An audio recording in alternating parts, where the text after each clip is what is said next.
Implementation question? Plant any questions? Yeah, I have a question. I was thinking of this when you were saying what's 18 over 18. So it seems like division is a related concept, right? Can you, have these students had multiplication and division yet? Mm-hmm. And they're, I don't know, how does that impact it, right? Did that, or if they already knew it, did that help? if they already knew division, does it help them with reduction? Just with fractions in general. I mean, these people, even these kids don't really have a good definition for fractions. I mean, it is kind of something to solve, right? If you give a kid a division problem, that is something to solve. We got to turn this into a whole number, or whatever the question might be. I'm going to answer this twofold. No, it doesn't help them, and this is aligned with the math literature. Subtraction is considered a form of addition, and division is the inverse of multiplication, and then the nitty gritty, multiplication is considered a type of addition. So if they're able to perform, we'll keep the times tables with 12 by 12. Does it help them? It can. With our students, it doesn't. Their concept of math is limited to their own interpretation of shortcuts or rules that have been presented to them. Give me a second. Okay, so Sigmund, he gets in arguments with Giada, so this is hard to pseudo-anonymize, and Jamie. They're in group 1, and their discussions, arguments, go to which rule to apply. And so there's one called copy, change, flip, which I think is multiplying by the inverse. So it's very, I think that's what it is. But you can listen to their discussions where they are posed with a mathematical problem. They know how to manipulate, or to multiply and divide. But their other rules that they have conflict with them. Also, I need to reference, one second, to give you the correct name, because I only know his real name. Andrew, in group 2, he is, he's kind of an oddball. He's super good at math. But he also sees math as a set of rules. So what Sound of Fractions was able to do, particularly with him, was expand his set of rules, because he came to understand that some of his rules were only subset rules. He had not yet advanced far enough to understand that there was more to fractions. I forget the exact example. It was on day 3 or 4, and it's in the notes. So that's why I would say no, it isn't. They really have to move beyond the mental math and see the relationship. And multiplication is a relationship of addition, but none of those functions are relationships to fractions. Sure. Thanks. Interesting question. We got a remote question for you asking whether Sound of Fractions will be made available freely, or what is the future? Our goal is to, yes. We have to talk about this. Yeah, there's many challenges to that. Ultimately, the curriculum, right now, if anything was to get deployed, about the only thing it could be used for is someone that is highly skilled in fraction, has some idea of how to approach teaching it, and has a one-on-one with a particular student. Beyond that, the curriculum isn't set for wide-scale deployment. It's highly targeted to students that are failed, low SES, and originally was designed for urban students, but we had to change that to a rural application. Specifically, the students that we worked with was addressed to that particular culture. I think you should add that, I don't know who we is, but let's just say we would be glad to talk with anybody who is Yes, interested please reach out. in. Yeah, there's plenty to be done and extended beyond. The other thing is, who's gonna maintain it? There are some bugs. So that reset button in the bottom was introduced about halfway through. That only wasn't a user feedback. That was me trying to just, I don't care what the bug is, I will look into it later. Just reset it and set up the stage quickly. Whitney was listening from far away. Yeah, I came in pretty late. I had an appointment this morning with Saturday, but yeah, so I don't have any specific questions Okay, yet. I just but- wanted to give you an Yeah. opening, as you Yeah. are a math educator. Yes, no, I'm super interested in your work, and you know, you and I have talked Yeah. as well and about literature and representation literature, and I think it's really phenomenal, the potential, and I guess maybe I do have one little question, and this comes out of me knowing less about the project. And with the data that we looked at, I know that your opportunities with students were mainly in after-school settings. How would you envision it functioning differently if it was in a regular day setting, and would there be challenges there? Because I know that the curriculum has been really targeted to more students who are struggling with fractions. You would have particular classes where everyone in the class is struggling with fractions. Or you know, I could even see it as an intervention where students are a little more self-guided if it were a particular smaller group within a classroom, if the teacher wanted to differentiate their instruction in that way. But have you thought about what it might look like in a regular day classroom? Yeah, so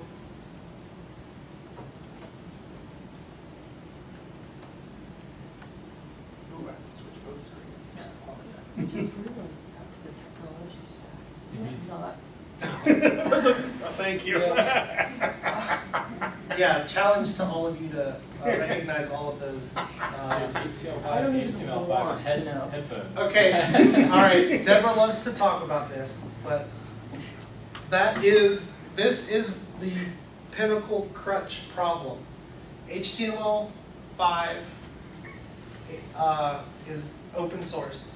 You could say that the docs are heavily influenced by Mozilla Foundation. HTML5 audio specifically is managed and developed by Mozilla, who creates and operates Firefox.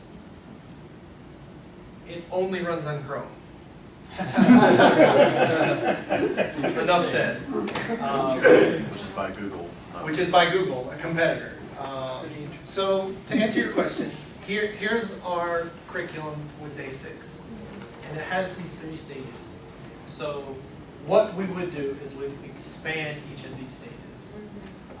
In a long-term classroom, we would heavily weight that first part to the creation before even the introduction of sound fractions, both in a group and an individualized setting.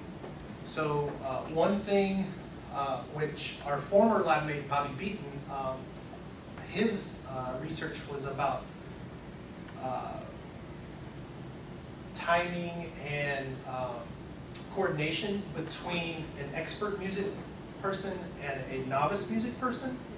This became apparent in our work. So Rough Study had like wireless and wired problems. So the orientation of the computers and the students was dictated more to just make everything work. But what ended up happening is students can't collaborate.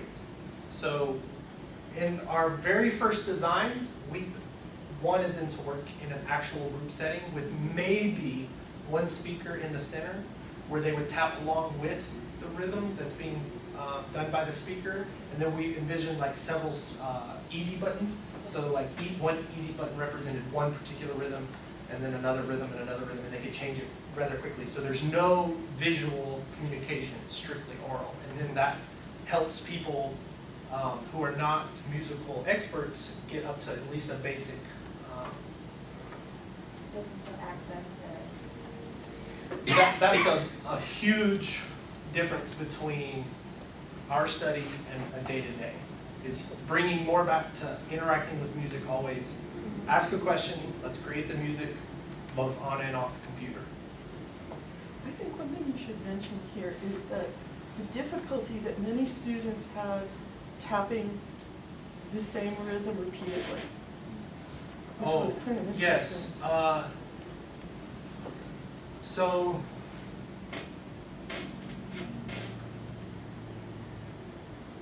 if you ask them, if you explicitly say the activity is, I want you to create a rhythm, and you could even say that it was supposed to be short, saying 3 or 4. But I want you to do it repeatedly, just like the video you didn't see, where it's just 5 beats, but it goes in a circle, nonstop. You can see that it's the same beat repeating. You can even hear it eventually after a couple times. They failed to do that. For them, creating a rhythm is, let me create these 5 beats, these 3 beats, these 7 beats, whatever it is, and just do it once.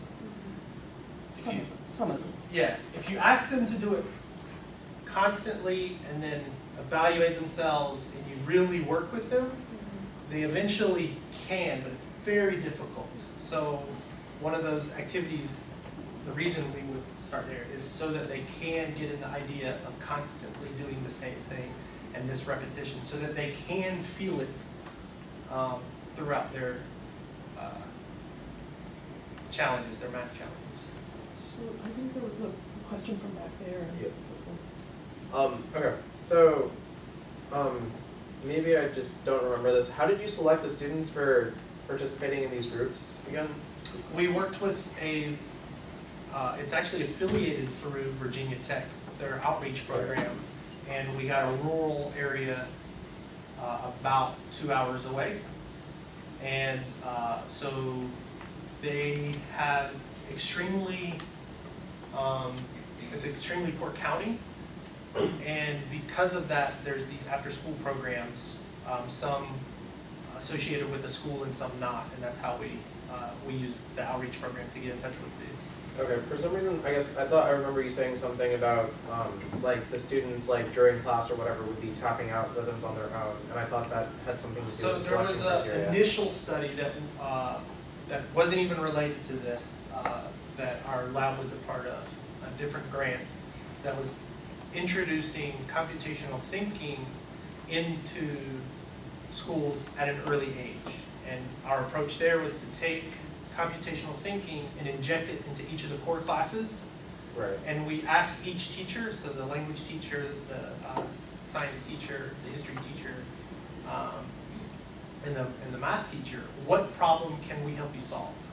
And I don't recall all the others. I think it was grammar in the language, but in math it was fractions. And then that was the one-word answer, fractions, just solve it. Okay. And so that's where we started doing observations, and we noticed that they were just happy.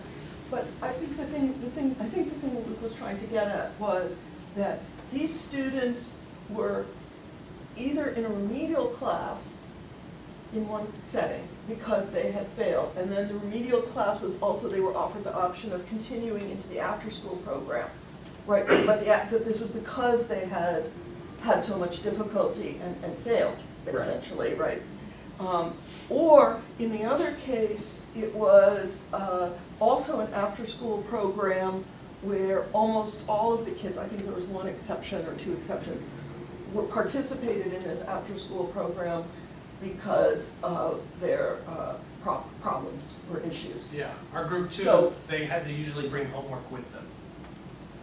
They had to, yeah, so they got help doing homework, and then they took some of this time to participate in this. So that's how we knew that they were, generally speaking, very low-performing kids. There's a question about when you mentioned about the bugs, that some bugs were experienced in the class. The people online are wondering, how did the students react to that? How did they just roll with it? You know? The most challenging bug to combat is when you're recording, because you have to increase the mic sensitivity, but so you can't have everyone drum at one time. So in that particular situation, I had people record on off, and that almost never seemed to go wrong. When there was the bugs that dealt with representations not behaving correctly, they were upset if they were they had complex representations. That doesn't necessarily mean that the rhythms were complex. They could have had 1 or 2 or 3 beats or 4. It was the fact that each instrument was being used, and there were multiple representations on that. So they, I think, were just upset with it based on the fact that it was a lot of work to reproduce. So the questions when we ask them, if you add a beat or do it, just go there. So when we ask them to add an instrument, here if you just click on it, it will be added. But if you ask them to do something that's more complex, like add a beat representation, a bead representation to the snare, that requires 2 interactions. You have to click the plus sign, which will then put up a notification to say, please click on a representation type. Then they would have to click here. And the students' skills at operating trackpads is very low. We did our best by increasing these buttons, but one of the issues that we have in general is the screen real estate. Since we're introducing so many representation types, we're fighting for pixels here. Just an increase in the size of the bead from 8 to 9 complicates things. So in general, they're fine with the bugs because they're able to get back up where they were. They're just, the ones that are upset because they have to move across the screen multiple times. Other than that, nothing.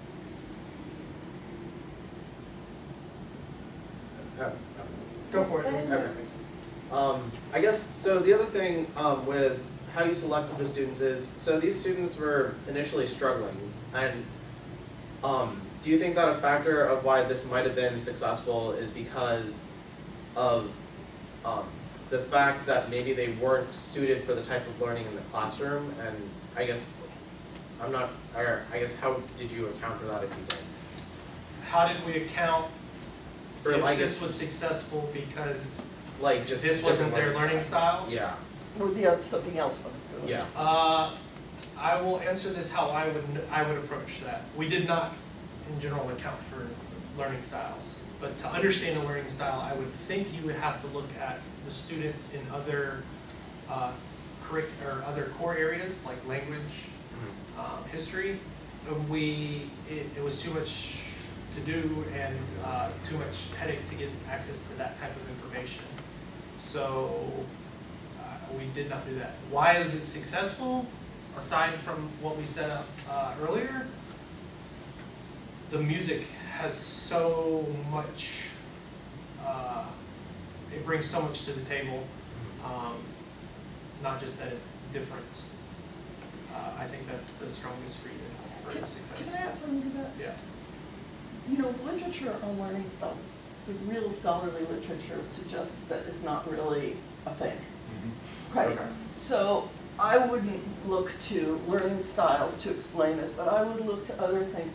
These are kids who miss a lot of classes. They don't do homework. They don't have, in the county, 75% of the adult population has a high school diploma. So their parents, 11% have bachelors of the adults over 25. 85% leave the county to get income. To get to work. So when I look at why these kids haven't learned fractions, some of them may have learning disabilities as well. That's a possibility. We can't know that. We're not allowed to know that. But when I look at this situation, I say that, you know, they may have not been in school when certain ideas were taught, or they may not have been in a psychological condition to learn, or they might have been hungry, or they might have, I mean, these are kids who don't necessarily have winter clothing. I mean, it goes on and on and on. So those to me are the big reasons. The challenge is that now you're in, what, 6th and 7th grade, so you're old, and you're still learning the thing that you think everybody else learned when they were little kids, and so you're like, so it's humiliating. Right? So all of these are conditions that we would like to look at more systematically, but I think that they're well-known conditions in schools across the country, so part of the issue here is to break out of the mold of, like, so I was in one classroom where it was like, I don't know if it was day 5 or day 6, but one of the kids said, looked at the pie representation, which had been there, right? Looked at the pie representation and said, oh, but this is fractions. Right? And that was just like a totally brilliant moment, because the point is we were teaching the fractions without them necessarily even thinking about it, even though we were using it all the time. I mean, you walked in the first day, you had them write down, what is a fraction, right? And yet on day 5 or 6, she's like, oh, this is fractions, right? You could use these to teach fractions. Yeah. So that, but you know, I think she was so distracted by the embodiment, the musicality, and everything that, you know, it was like putting sugar in medicine or something. You know, she didn't notice the medicine. So, Yes. I'm glad I waited because it follows well after your response to Rich's question. Well, I remember his guess. question, but I don't remember my answer. Well, you talked about music, and that was what it was that, like, you really think helped them be successful. So I guess I have 2 comments. In response to what Deborah said, I wanted to share that I taught 8th grade algebra, and we spent every single year our first at least 2 weeks on fractions. And we had students, they had to, as a prerequisite, pass a fractions test. And if they didn't, they went down to the lower level of math and could not continue on in algebra, because they can't be successful in algebra when they don't have fractions.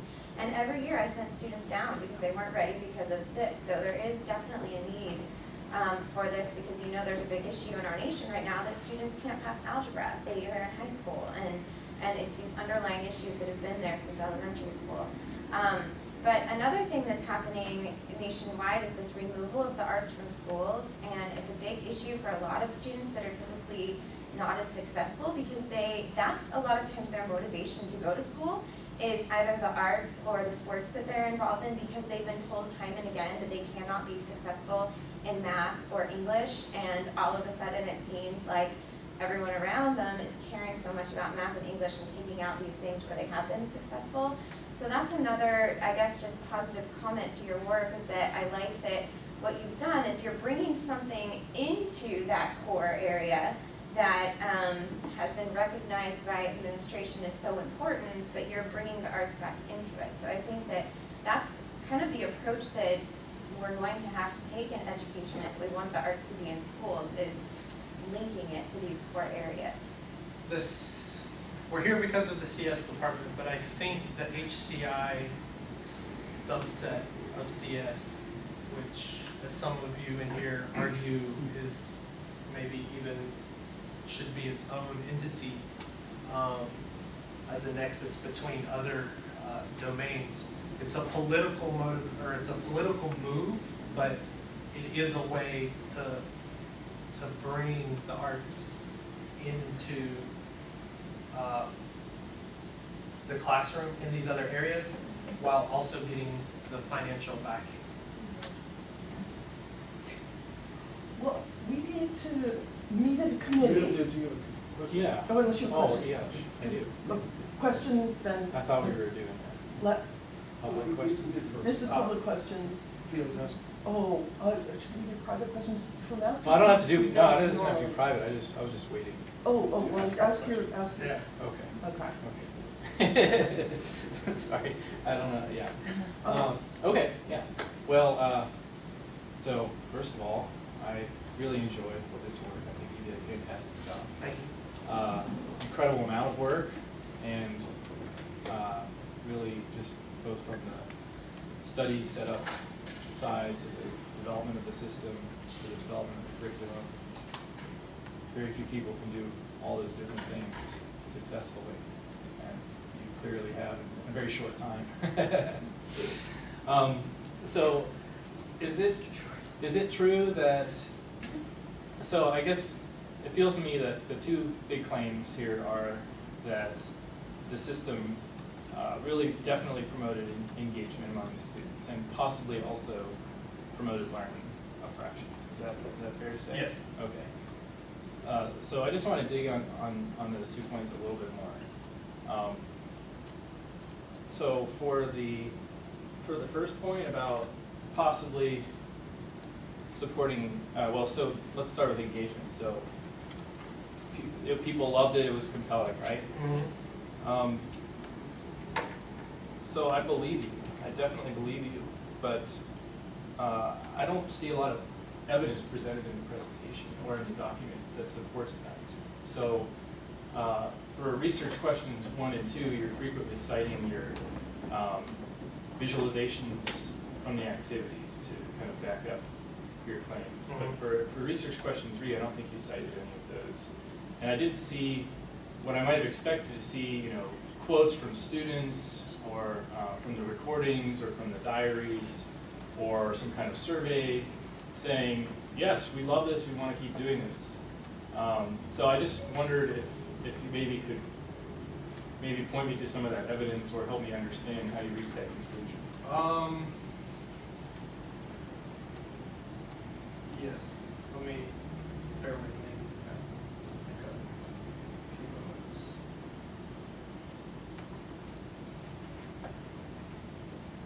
So are you consulting your video data? Yeah. This is, when I said that the video data needed to be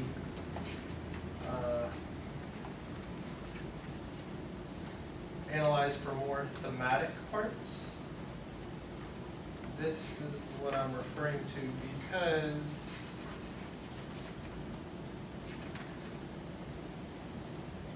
okay, group 1, day 3, activity 2. I don't know if anyone wants, I have other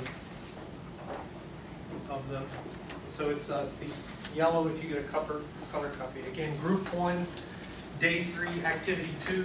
Mm-hmm. The second pill is, do you like this or do you dislike this? Yeah. And there's 2 there that say that this is fun.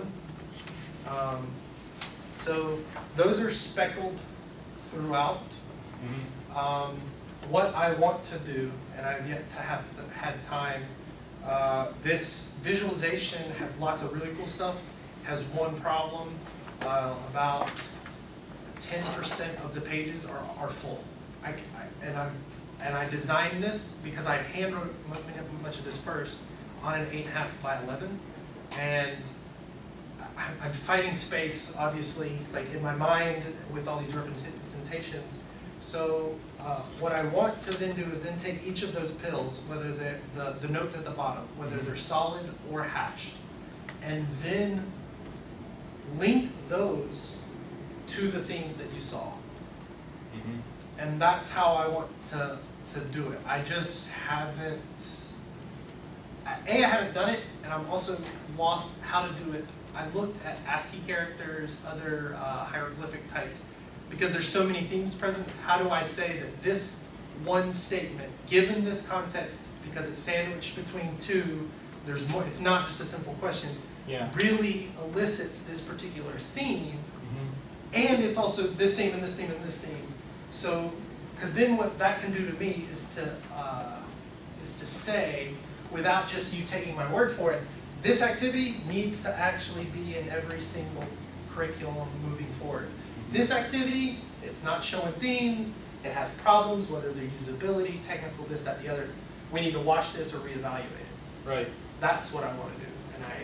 Yeah. And I think we talked about this a little bit about like trying to approach it from the storyline, which is hard to follow. Sure. So I think, yeah, I think you should do that. And Darn it. well, I feel like, so, you know, your response is pointing me into the depths of your appendix to say, here's some evidence. I believe it. I know there's evidence here. But what I would expect to see if research question 3 is, indeed, people were engaged, is that you've already done some of that and said, we've systematically found in our analysis of all this video data that, you know, 8 out of 10 students loved it. You know, something like that, rather than giving the reader the task of finding the evidence. I would like to see, especially because I feel like that's one of the strongest points you can make in this work, is that we definitely know that students loved it. So I feel like you have the evidence. Let's make it package it up for the reader a little bit more. I mean, I think Chris, what he's saying for is it doesn't have to be the hypertext system that you're describing. I think he's saying, That's right. Do some counts, do a couple of examples and say, you know, and then the rest is, you know, then clearly we can poke our way through the appendix. But I think that's the piece that, you know, about making the argument that we're talking about here. I mean, making the argument, making the pattern, just a little bit more, I think is what we're talking about. So I think that I third what they're saying, but I will add something, which is the best evidence is not whether the kids say they love it. The best evidence is their activity level and that they came back. And we're talking about kids who, now some of them didn't come back. So we don't always know why they didn't come back. Like, you know, one kid had a major family crisis and left the county. You know, I mean, there are all sorts of reasons why they didn't come back, but many kids did come back, so that's very important. And then one student, third good, left and actively chose to leave, and then actively chose to come back. Which is a wonderful expression of personal agency, I think, in that case. But also that when they were there, they were you know, we can see one thing we can see from the logs alone is that they were working and focused and almost continually. And that is not something you would expect from most children, and especially children at the end of what's already been a long school day, and especially these children at the end of what's been a long school day. So to my mind, that's the best evidence.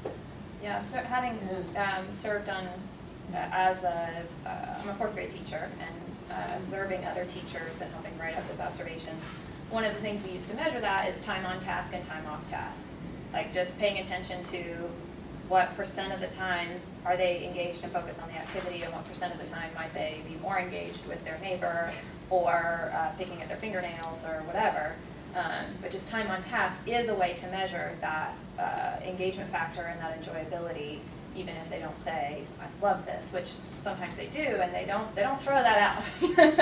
That's a real golden nugget when you get one of those. But just the fact that if they're really engaged for a large % of the time, that is a way to measure enjoyability and the success of your program, of your lesson. Yes. Small part, I just added. If you go back to the graph where you had that 7 weeks being played most along with 16 and 4 and 5, that graph would probably back up the data that students have spent quite a lot of time on the task of playing with the application.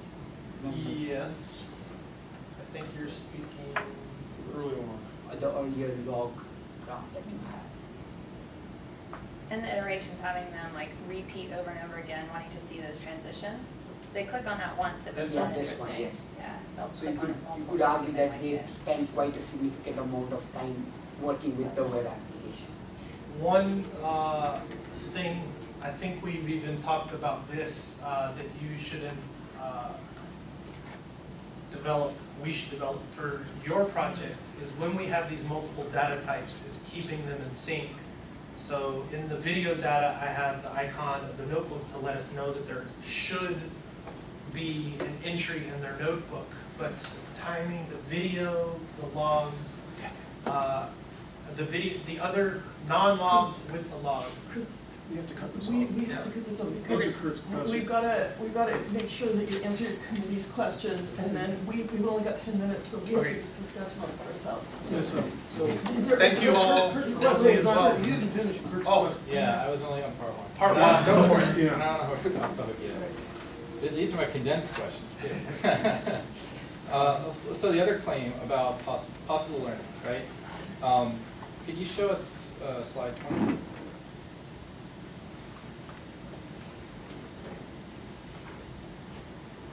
Yeah, so, and then you advance this to showing the traditional techniques in the next slide, 21. Right? Yeah, and then finally, what does sound fractions teach us? So, You want the next one after this? no, this is good. Okay. So what I want to understand is we've developed this kind of categorization themes that show a variety of ways that sound of fractions introduces students to fractions concepts. So what I'm wondering is, have you been able to tie any of these activities, which you then kind of elaborate on in the next few slides? Can you tie any of those activities to this first chart on the left here, the elements of fractions education that we want to convey to students, or the ways that we measure their knowledge about fractions? So it seems like the argument you make is, here are the things we know they need to know, here's the way we traditionally teach this in math, here's the way sound of fractions teaches it. So do we ever get back to that first chart that says, okay, so, oral techniques for learning in sound of fractions helps us understand the part-whole relationship. Do we ever get to that point, or if we don't, how might we get to that point? To tie a specific context or theme to a particular measurement of learning? Yeah, or just in general, if research question 2 says your students are progressing, so they're somehow getting from point A to point B, aside from showing that they participate in these various kinds of sensory exercises, what connection do you make between those activities and then the actual principles of fractions education? It's there, the way I would have to do it, so the handwritten versions of the curriculum, the lesson plans, have notes of the ideas or the math literature that they're based on. Yes, yes. So I then need to, it's simple, I guess, is to look at the vertical column in the video data, pull out what is being said, what is being done. Mm-hmm. Maybe you also check the notebook and the log. And then just say, oh, it's that thing. Right, right. So that's doable as well. Boy, Actually, that's really good. I'm just gonna say one thing, is that you really wouldn't expect a particular thing to map to another particular thing. Sure. But what you're looking at is a situation where you're providing rich resources. When you think about your little kids, what we do with little kids is we provide them with a lot of rich resources, and we kind of let them pick and choose, and then we reinforce things that they're learning anyway. And in some sense, this is providing them with a lot of rich resources. Right. And, and then we're giving them some direction that forces them to encounter that. But the actual way that a person learns is still, that would be you would have to solve the problem of education to be able to have a one-to-one mapping, and I'm not even sure if it would work that way. We don't need the one-to-one mapping. I would be happy to see all of those things combined contributing to one of those things. So it's not the one-to-one mapping that I'm concerned about. It's just, Chris has made the choice to present the analysis in terms of the variety of activities that people participated in. So if that's the way you want to break it down, then that's the way I'd assume you would connect it to the learning outcomes. If you don't want to break it down that way, you can break it down some other way. But for me, I ultimately want to see how do those different ways of participation connect to the way that knowledge is measured percent of fraction. And it sounds like you have a great idea for doing it, so I would love to see that at some point. So, We can throw it out. I think we need to throw everyone out. And I want to thank you again. Thank you all.